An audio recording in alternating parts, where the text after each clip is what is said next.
कोई भी हो, ये कभी न सोचे कि दुष्संग से हमारा पतन क्या हो सकता है। किसी का भी कभी भी सोचो, जो भगवान के दर्शन कर रही हैं और भगवान जिनके झुककर चरण छूते हैं और जो भगवान को ऐसे हृदय से लगा लेती है और माथा चूमती है, माता कैकेयी, उनको यद्यपि वो तो लीला परिकर है, दुष्संग का वहां आरोप नहीं कर सकते, क्योंकि प्रभु की लीला का संपादन करने के लिए वो पूरा परिकर है। चाहे वो मंथरा जी हो, चाहे कैकेयी, ये सब बंदनी है। सोचो, एक बार प्रभु को जिन्होंने देख लिया उसको हम दुष्संग कैसे कह सकते हैं। और उन्हीं प्रभु को मंथरा जी भी तो देख रही है, पर वो लीला पात्र हैं। पर वहां दर्शन कराया जाता है कि दुष्संग कितना प्रबल है। सुना आपने महाराज दशरथ क्या कर रहे हैं? कल सुबह कौशल्या पुत्र राम को राज्याभिषेक, चक्रवर्ती सम्राट का युवराज पद, कैकेयी जी ने कहा। ये सुनकर के तो ऐसा लगता है कि आज तो जो मांगे मैं दे दूं तेरे को, मेरा राम राजा बनेगा, इससे बढ़कर और क्या बात हो सकती। अभी समझी नहीं आप? अगर भरत राजा बनते और ये बात तुम कहती तो समझ में आती मेरी मंथरा ने। जब राम राजा बनेंगे तो दासी से ज्यादा तुम्हारी योग्यता नहीं रहेगी, क्योंकि कौशल्या उनकी मां है, वो महारानी के पद पर विराजमान हूं। वो आपको पता है महाराज राम को कितना प्यार करते हैं। उन्हीं के संबंध से कौशल्या जी वैसे ही प्रधान हैं। मुझे तो लगता है कि भरत को जेल में रखा जाएगा और आपको दासी बना के रखा जाएगा। उनका घर फोरी, अगर जबान से एक भी शब्द निकला तो तेरी जबान काट देंगी। मोरे राम भरत दो आंखें, जैसे दाई और बाई आंख को भेद करके नहीं वर्णन किया जा सकता, ऐसे तुझे पता है राम और भरत मेरी दोनों आंखें, घर फोड़ी, तेरी जबान काट लेंगे अगर बोली। चुप हो गए। फिर बोली, को नृप होए हमें कहानी, चेरी छोड़ी न होए बरानी। कोई भी राजा हो, मुझे क्या, वो तो मैं तुम्हारे हित की बात कहती हूं, मुझे तो दासी ही रहना है। पर ये तुम नहीं जान पा रहे हो, तुम बहुत भोली हो। उधर में जाके सब पता लगा के आए हूं क्या षड्यंत्र रचा जा रहा है। ठीक है, तुम जबान काट लोगे, लेकिन मैं बोलने से नहीं रुकूंगी। जो हो रहा है मैं तुम्हें बताऊंगी। देखा इतना प्यार, तो क्या बस बात मेरी मान लो। अगर टल गई ये बात तो फिर जीवन भर पछताओगे। सुबह राज्याभिषेक का समय है, कोप भवन में जाओ। महाराज ने वरदान देने की बात आपको कही थी, आप वरदान मांग लेना। मान लो मेरी बात। चढ़ने लगी बात और उठकर चली गई कोप भवन में। जब महाराज को पता चला, महाराज आए, तुम्हें कोप भवन में आने की क्या आवश्यकता थी? तुम तो केवल सूचना दे देती, क्या मांग है तुम्हारी? ऐसे बलवान थे महाराज दशरथ कि देवराज इंद्र सहायता के लिए बुलाते थे जब असुरों से संग्राम होता, और भगवान के पिता बनने का सौभाग्य मिला। सब बल ऐश्वर्य संपन्न महात्मा थे महाराज दशरथ जी। और उनका केवल आप मीठी मीठी बातें करते रहते, अपने वचनों पर तो दृढ़ नहीं रहते। कैसी बात करो, रघुवंशी और अपने वचन पर दृढ़ ना होना। रघुवंशियों की आन बान शान है कि प्राण त्याग देते पर वचन नहीं त्यागते। क्या है उनका? आपने कहा था 2 वरदान, तो हंस दिए। उनका 2 क्या, 2 की जगह 4 मांग लो, क्या चाहिए तुम्हें? उनका सुना है सुबह राम का राज्याभिषेक होगा। हां, महामंगल, भगवान शिव की कृपा से ये अद्भुत सुख प्राप्त होने जा रहा है अयोध्यावासियों को, राम राजा बनेंगे। उनका हां, तो यही तो बात मैं कह रही हूं। राम का 14 वर्ष का वनवास और भरत का राज सिंहासन पर आरोप।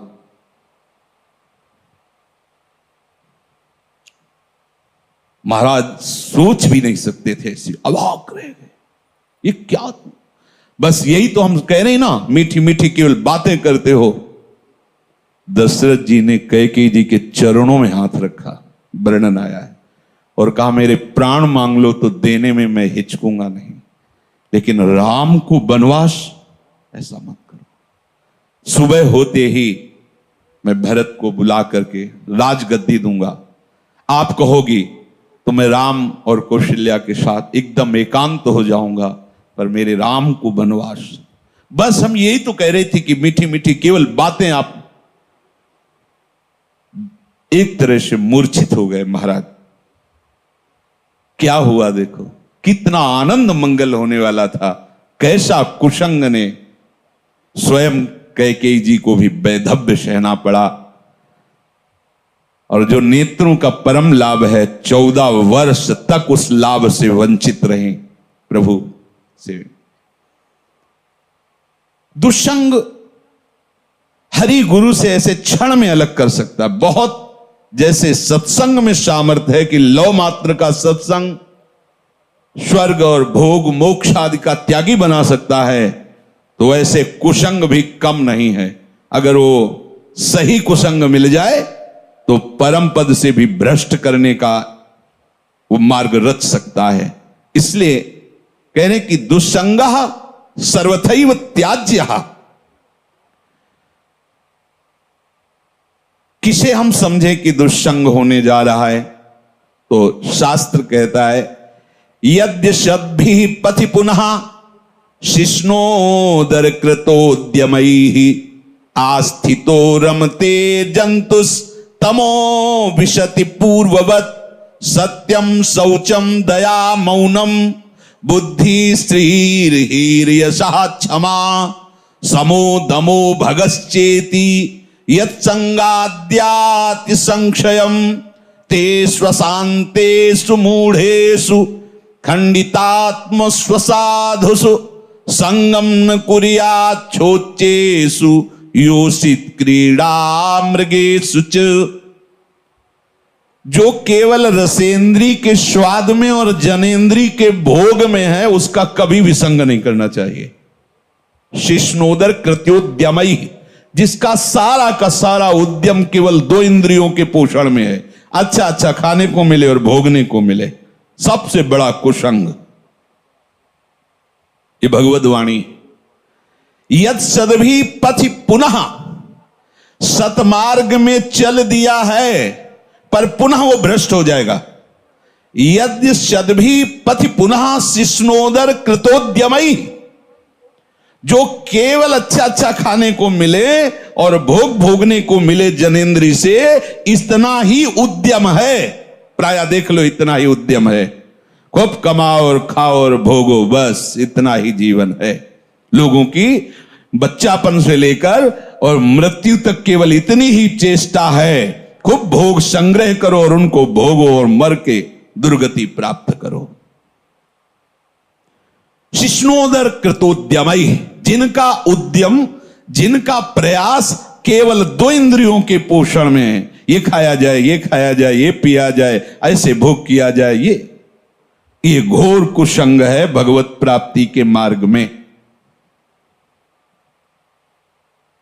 जो भगवत मार्ग में आगे बढ़ना चाहता है, संगम त्यजेत मिथुन व्रतिनाम मुमुक्षुः सर्वात्मनान विसृजेत बहिरिंद्रियाणि एकश्चरण रहश्चित्तमनंतैः से युंजीत तद्वृत्तिषु साधुश्चेत प्रसंगः।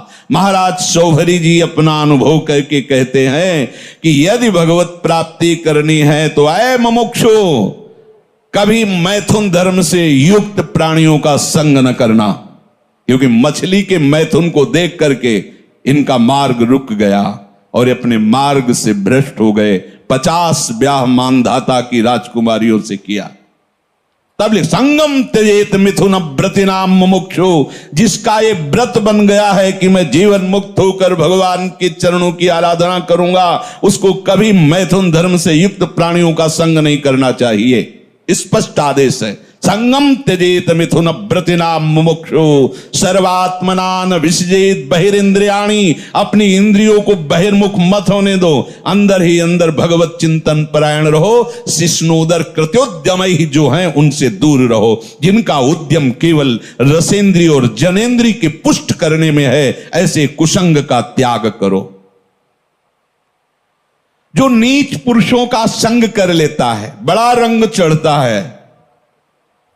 अजामिल सात्विक भाव वाला है, उत्तम कुल से है और अपने धर्म का आचरण करने वाला है, और आज भी वो यज्ञ के लिए ही समिधा लेने जा रहा है, लेकिन वहां वन में एक वैश्या के साथ एक धनी शूद्र बड़ी ही मलिनता पूर्वक आचरण करता दिखाई दिया। बस उस हाव भाव और उस चेष्टा को देख करके ये धर्म का त्याग करके और उसी वैश्या में ऐसे आसक्त हुए, केवल भगवान नारायण नाम के प्रभाव से बच गए, नहीं तो ऐसी दुर्गति होती। यम के दूत तो आए ही थे लेने, पुत्र के बहाने से नारायण निकल गया, बात बन गई। एक दृश्य ने अजामिल को, धर्म से युक्त निष्ठा वाले को परास्त करके घोर निंदनीय विषयों में फंसा दिया। एक दृश्य ने, मछली की मैथुन क्रीड़ा ने महाराज सौभरी को फंसा दिया। ऐसा न समझे कि आप के ऊपर कुसंग का प्रभाव नहीं पड़ेगा। हम देखते हैं एक चेष्टा ने वेश मंत्र मर्यादा सबका त्याग करवा दिया। कुसंग बहुत जोरदार है।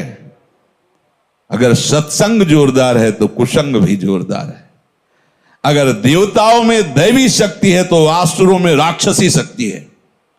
खदेड़ देते, कभी कभी स्वर्ग से खदेड़ देते देवताओं को, तो भगवान आकर रक्षा करते हैं। ऐसे ही खदेड़ देता है दुस्संग कभी कभी सत्संगियों को, दौड़ा देता, भगा देता है। बहुत बड़ा बल है। जो ऐसे नीच पुरुषों की बहकावे की बातों में आकर क्या सुख है, मौज लो यार, जिंदगी मस्ती के लिए मिली। कहां बाबा लोगों के चक्कर में फंस के सब, अरे कुछ नहीं है, तुम्हें बता रहे कुछ नहीं है। जितनी जिंदगी मिली मौज से जी लो यार, काहे को टेंशन। हाँ, तो फिर पूरे विश्व में कोई टेंशन युक्त होना ही नहीं चाहिए, क्योंकि सब मौज में लगे। जीवों की हत्या करके उनका मांस खाना, मदिरा पीना, व्यभिचार करना, नए नए व्यभिचार करना, तो सबको मस्त होना चाहिए। अगर हमको ये दिखाई दे कि तुम्हारी बात सत्य है तो हम सुने, सब टेंशन में है। कोई भी प्रभु को साक्षी करके बोले कि भजन के बिना किसी का हृदय शांत हो गया है, तो मुझे एक भी व्यक्ति विश्व में नहीं है। महापुरुषों ने देखा है अपनी दिव्य दृष्टि से। स्वयं भगवान कह रहे हैं, भोगों को भोगने वाला अशांत होता है, वह अशांतस्य कुतः सुखम। जो अशांत है, जो आशाओं की भोगों की फांसी में बंधा हुआ, वो कहां सुखी हो सकता है। ये दुष्ट जन ऐसी प्रेरणा देते हैं। इनके संग से ध्यान दीजिए, सत्यम शौचम दया मौनम बुद्धि श्री धीर यशा क्षमा समो दमो भगश्चेति यत् संगाद्याति संक्षयम। जहां इन दुष्ट पुरुषों का संग मिला, सत्य गया, सत्य मार्ग छूट जाएगा। ऐसा है बहुत। जैसे सत्संग की महिमा है, ऐसे दुस्संग की महिमा है। महाप्रभु चैतन्य देव भगवान के साक्षात स्वरूप हैं, प्रेमावतार हैं, और कृष्णदास नाम का सेवक, महाप्रभु ने उसको ही संग चलने के लिए कृपा करके अनुमति दी थी तीर्थ यात्रा में। और जब कुसंगियों का संग मिला तो इसने महाप्रभु को छोड़ दिया। महाप्रभु ने अपने तेज बल से उसकी रक्षा की, भगवत तेज बल से, नहीं तो वो उनके पक्ष में हो गया था और वो महाप्रभु के ऊपर भी प्रहार करने तक के लिए उद्यत हो गए थे, और भगवत तेज से रक्षा की उसकी। तब समझ में आता है कि भगवान के पास से भी कुसंग घसीट सकता है। अगर कुसंगियों की बातें सुनी जाए कुसंगियों की बात का अगर श्रवणेंद्री के द्वारा हृदय में पहुंचने का अवसर मिल जाए तो भगवान के पास से भी दूर कर सकता है। देख लो, महाप्रभु में और प्रभु में कोई अंतर नहीं, प्रभु से बढ़कर महाप्रभु हैं।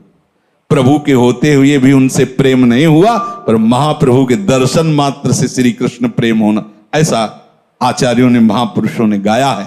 पावत ही तिनको दरस उपजय भजन आनंद, बिन ही श्रम छुटी जाए सब, जे माया के फंद, गौड़ देश सब उद्धरु प्रगट कृष्ण चैतन्य, तैसे ही नित्यानंद हो रस में भय अनंत।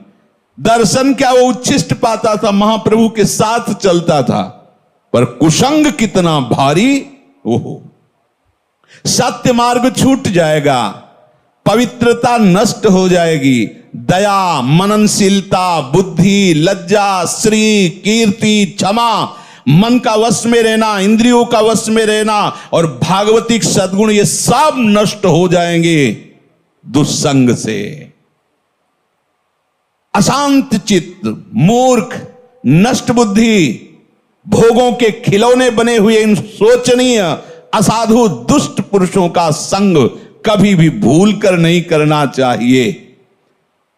दुष्संग का त्याग बिल्कुल अत्यंत आवश्यक है, चाहे वो कोई भी हो। जाके प्रिय न राम वैदेही, तजिए ताहि कोटि बैरिशम, यद्यपि परम स्नेही। कोई भी हो, अगर दुष्संग है और मां है तो भी नहीं बोलना, ये सबको पचेगा नहीं।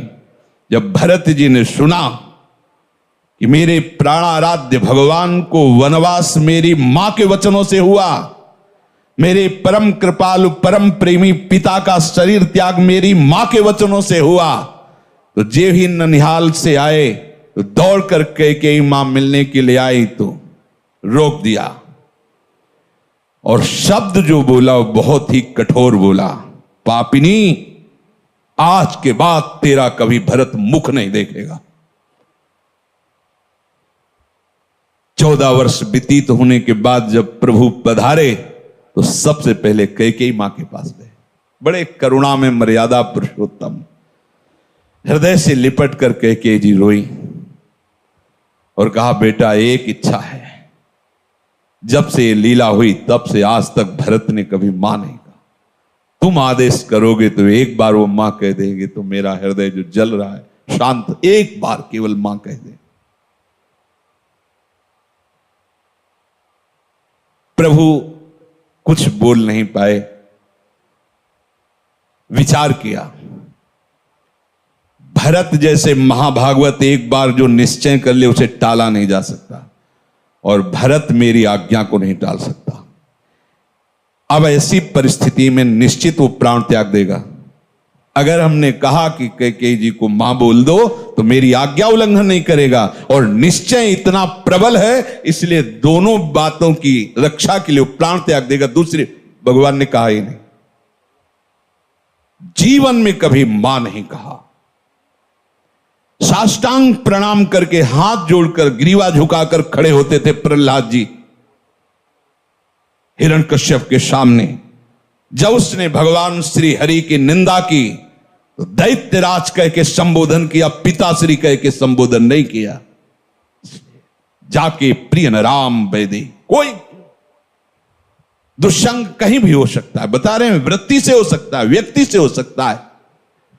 तो प्रभु कह रहे हैं, स्वयं ये भगवान के वचन है कि बरु भल बास नरक करताता, दुष्ट संग जन देई विधाता। भले नरक का वास हो जाए तो अच्छा है, उससे पाप क्षीण होंगे, लेकिन दुष्ट का संग ठीक नहीं। दुष्ट का वास, दुष्ट का संग, दुष्ट से मित्रता, दुष्ट से संभाषण बिल्कुल ठीक नहीं। बरुभल बास नरक करता, भले नरक में हमें वास मिले लेकिन दुष्ट का संग ना मिले। दुष्ट संग से केवल दुराचारी मनुष्यों का ही संग नहीं समझना चाहिए।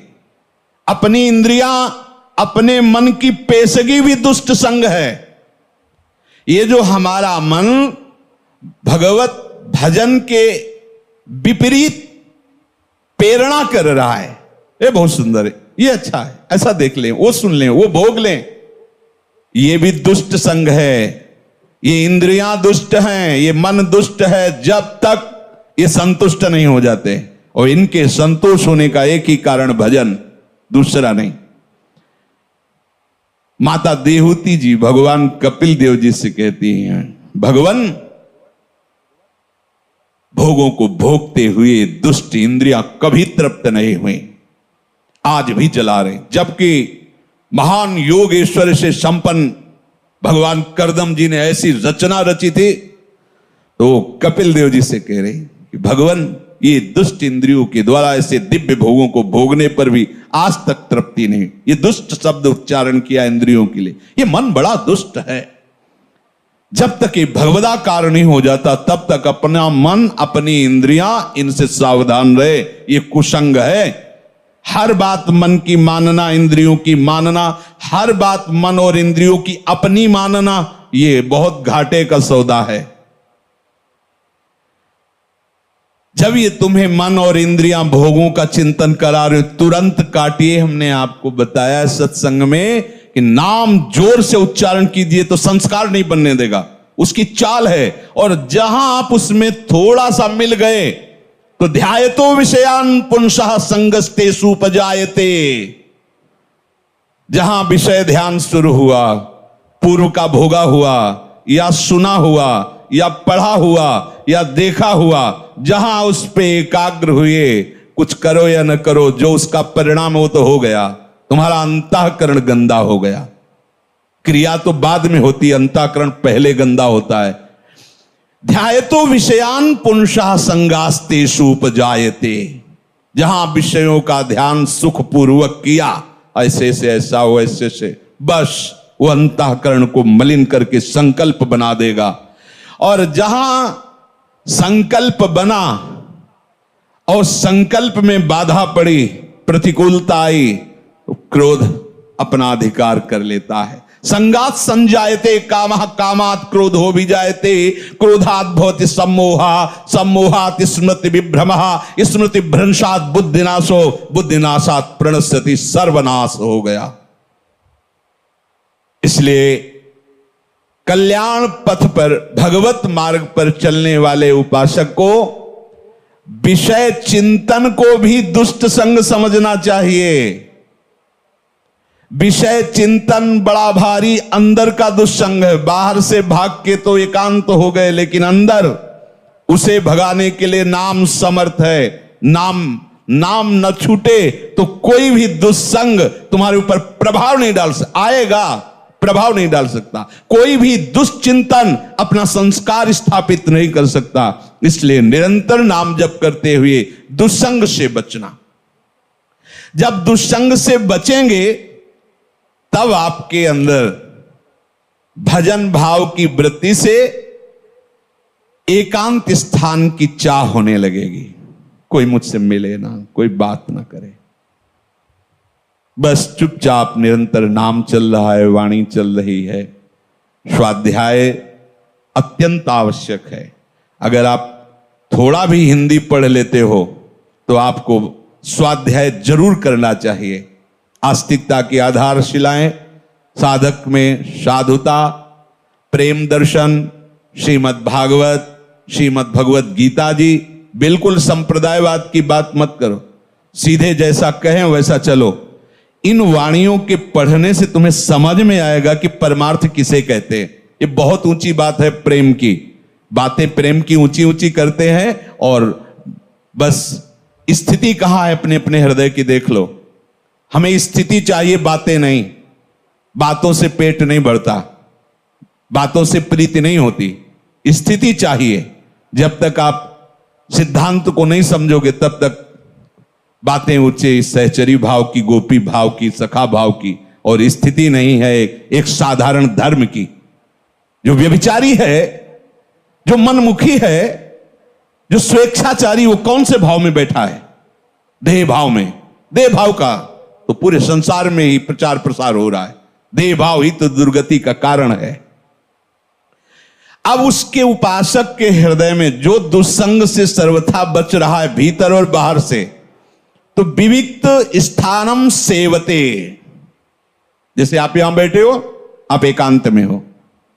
एक के सिवा कोई चर्चा नहीं, एक के सिवा कोई गान नहीं, एक के सिवा कोई सेवा नहीं, एक के सिवा कोई वार्ता नहीं, उसे एकांत कहते हैं। एकांत का मतलब किसी कमरे में या गुफा में बैठ जाना नहीं। अगर वहां है और दुस्संग निवृत्ति का तुमने उपाय नहीं जाना तो वही दुस्संग हो जाएगा, अंदर से ही दुस्संग, अकेला बैठे बैठे अपने आप को फंसा देगा। और इतनी सभा बैठी, इस समय सब कहां हो? केवल सत्य में हो। सत्य ही वो एक है और उसी एक में स्थित रहना एकांत कहते हैं। एक के बाद और कोई स्मृति ना ना, उसे एकांत कहते हैं। और एक ही वो परमात्मा है। एको हम बहुश्यामा, वही बहुत रूपों में, यही जान जाना, संसार से मुक्त हो जाना है। तो यो विविक्त स्थानम सेवते, उसके हृदय में एकांत स्थान के सेवन का भाव आता है। एकांत स्थान से सीधे हम बहिर्मुख हैं तो बाहर बात चली जाती है, कहीं किसी नदी के किनारे, कहीं किसी जंगल में, कहीं किसी गुफा में नहीं। उसका अब एक प्रभु के सिवा और कोई चिंतन न हो, ऐसा भाव आता है। इसके लिए हमें दुष्संग से बचना है, पर दुष्संग से बचने के लिए सत्संग अनिवार्य है। अगर सत्संग नहीं तो दुष्संग की पहचान ही नहीं हो पाएगी, दुष्संग से बचाव की कला ही नहीं आएगी। तो कहते हैं यो लोक बंध मुन्मूलयति, जिसने लौकिक रिश्तों को बिल्कुल तोड़ दिया है। बहुत खतरनाक ये संबंध है, लौकिक संबंध। यो लोक बंध मुन्मूलयति। एक सन्यासी जी वाराणसी में हमें मिले थे। उनका परिवार एक गांव है कानपुर जिले में, वहां से बहुत पहले जैसे सुना जाता है कि परिवार वाले आए तो संत भाग गए, वो नहीं मिले, दूर रहे। क्या है, ज्ञानी हो, महात्मा हो, क्या मिलना चाहिए। पर यह बात जो महापुरुषों के जीवन से में समझ में आती है कि चाहे जितना हम दूर रहें उनसे, पर मायाकृत संबंध का ऐसा संस्कार बैठ जाता है कि ये हमारे भाई हैं, ये दिमाग में रहता है। भले वो शिष्य बन जाएं, पर गुरु भाव गौड़ होगा, मुख्य भाव होगा कि मेरा छोटा भाई है या बड़ा भाई है, मेरे ताऊ हैं या काका हैं या चाचा है या जीजा, जो भी लौकिक संबंध। वो प्रयाग में घाटों में मिलते थे, विश्वनाथ जी का प्रसाद दिया करते थे। स्वामी जी बहुत चिंतित दिखाई देते थे। दिन पूछा, स्वामी जी आपकी चिंता का कारण क्या है? उनका बहुत बड़ी गलती हो गई है, मैं उसी गलती से जल रहा हूं। तो क्या गलती हो गई आपसे? ऐसा क्या अपराध है जो आप सन्यासी दंडी महात्मा? तो उनका क्या है कि जब से हम सन्यासी बने 2500 वर्ष हो गए, छोटा भाई मिलने आया करता था, तो हमें कुछ ना कुछ दक्षिणा मिलती थी, तो उसे एकत्रित किए थे। तो उस समय उन्होंने कहा 90,000 रुपये हमारे पास थे। उसने आके रो के कहा कि बेटी का ब्याह है और मुझे दे दीजिए, तो कुछ व्यवस्था करा दीजिए। तो हमें लगा कि कन्या का ब्याह, कोई बात नहीं, दे दिया। ब्याह हुआ, दूल्हा मर गया ब्याह के बाद ही। अब जब हम अपने बड़े जनों से बात की तो उनका तुम्हारे द्वारा एक कृत्य जो हुआ बहुत गलत हुआ। विरक्त का जो पैसा होता है वो जहर होता है, वो गृहस्थ का नाश करने वाला होता है। तुमने ऐसा कैसे कर दिया? ये तुम्हारे पैसे का प्रभाव है किसकी? बोले तब से मैं जल रहा हूं, अब इसका क्या उपाय हो सकता है? मेरे द्वारा बहुत बड़ी गलती हो गई। ये जो लोक संबंध है ये बड़ी ऊंचाई से घसीट लेता है। भजन के लिए कोई भी भजन करो। पुराने गंगा किनारे आश्रमों में जो संत जन रहते थे, हमने देखा कि उनके जब घर के लोग मिलने के लिए आते तो ऐसे बाहर आकर के बुरगुज होते हैं ना, गंगा के किनारे से घाट के जो ऐसे चबूतरा, उनमें बैठ जाते ऐसे और कहते कि देखो भाई, हमारे यहाँ कुटिया का गुड़ भी मत खाना, क्योंकि गांव में गुड़ ही आदि ही रहता, गुड़ भी मत खाना, जो लाए हो पाना और गंगा जल पीना, चले जाना। यहां आश्रम का एक भी वस्तु स्वीकार मत करना, तभी तुम्हारा मंगल होगा। उन महापुरुषों ने जो अनुभव किया उसे अपने लोगों को धारण करना है। यो लोक बंध मुन्मूलयति, अहेतु की कृपा हुई हम भगवत मार्ग में चले, और अगर चूक गए तो फिर बहुत गड़बड़ हो जाएगा। ये बहुत दूरी से घसीटते हैं परिवार वाले। हां, यदि आप हमें अपना मानते हो तो हमारे प्रभु को अपना मानकर बैरागी बनकर भजन कीजिए, भजन मार्ग में चलिए। आप गृहस्थी में हो तो आशा मत रखिए कि यहां से एक चुल्लू जल भी तुम्हें मिल जाएगा। अगर संबंध में मिठास रही तो गिरा देंगे, पक्का समझो। ओ महाराज जी, बस इतना सहयोग हो जाए, हम अगले साल की फसल बेच करके आपको सब दो। जिंदगी में वापस नहीं होंगे। वो भी गए, वो भी अपने धर्म से गए। बहुत बचने की जरूरत है। कहीं ना कहीं हमारे अंदर ये रहता है कि ये मेरे भाई हैं, कहीं ना कहीं रहता है हमारे पिता हैं, ये हमारी माता है। और जब वो अपनी गाथा गाएंगे आके, तो कहीं ना कहीं जो मोह का प्रभाव सत्संग से दबा था वो प्रकट हो जाएगा। और ये सब बराबर क्षमता रखते हैं, काम क्रोध लोभ मोह मद मत्सर, कोई भी घसीट कर तुम्हें वहीं पहुंचा सकता है। इसीलिए यहां आदेश कर रहे हैं, यो लोक बंध मुन्मूलयति, जड़ से उखाड़ दो, संबंध ही नहीं। जैसे औरों को देखने से हमें उतना, प्रभु की बड़ी कृपा, वृंदावन धाम आए, राधा नाम जपो वस्तु बनाए। अगर ये कि ये मेरे, और विशेष तो भगवत संबंधी होना चाहिए। नाते नेह राम के मनियत, सुहृद सुसेव्य जहां लो। अगर शरीर संबंध विशेष है तो अभी तुम शरीराभिमानी हो, विशेष तुम्हारे लिए वही हो गया।